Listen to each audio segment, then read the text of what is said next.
Joe Jr. truly was his father's son. Often, in his dreams, he would find himself standing by a river, surrounded by green fields and mountains. He had once confided this to his mammy. "You saw the quiet man too often at the movies," she responded. "I told your father it would affect your brain.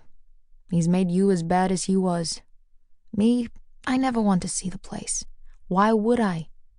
My granny used to write to us, and every single letter began with, 'Oh God, the rain hasn't stopped.'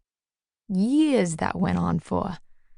Who wants to visit a place where it rains every day? By the time she died, according to her letters, it had been raining for 15 years non-stop." Every year, his father used to tell him that he intended to visit Ireland and that he would take Joe Jr. with him. But his business always got in the way. He was too busy living the American dream. The final plot they'd hatched had been the post-Marines trip.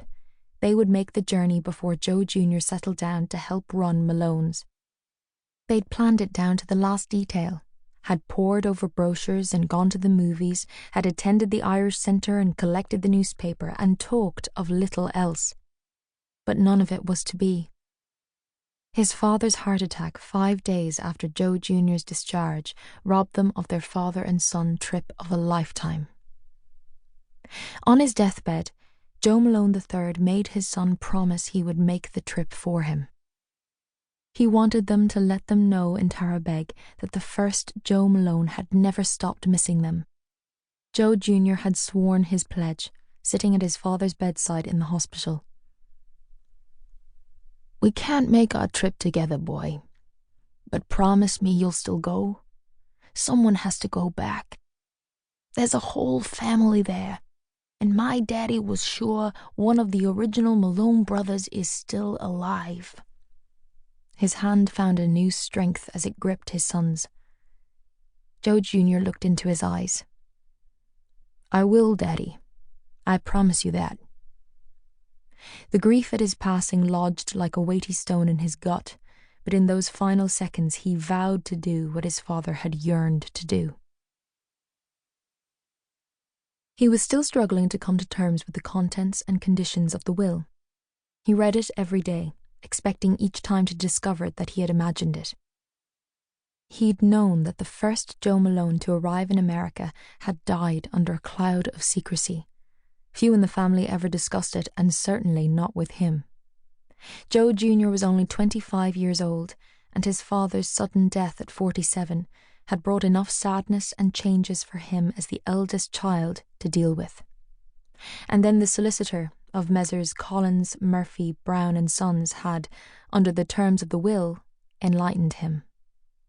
He would remember the moment for all of his life. He'd been seated on one side of the huge oak desk, surrounded by teetering piles of dusty, buff-coloured files tied up in bright ribbons.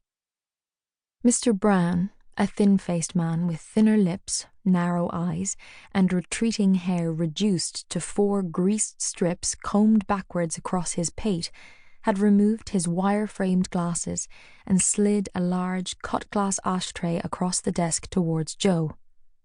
Then he extracted a handkerchief from his jacket pocket and wiped at his watery, smoke-stung eyes. "I'm not sure if you are aware that this will was written by the first Malone to emigrate to America from County Mayo in Ireland." He folded the handkerchief carefully as he spoke and tucked it back into his pocket. Joe didn't speak. He simply nodded and drew on his cigarette. He didn't want to reveal that, unlike other Irish-American families who celebrated their first generation of immigrants, he knew next to nothing about the first American Malone. "They were desperate times indeed. The Irish were very poor, and out in Mayo they were the poorest. They suffered the worst during the famine, lived hand to mouth, and it took many years to recover. Of course, there was plenty of work to be had here, paying very good money to unskilled men." Mr. Brown replaced his spectacles, allowing Joe time to respond. Still, Joe said nothing. Mr. Brown had an air of disapproval about him. He didn't seem at all...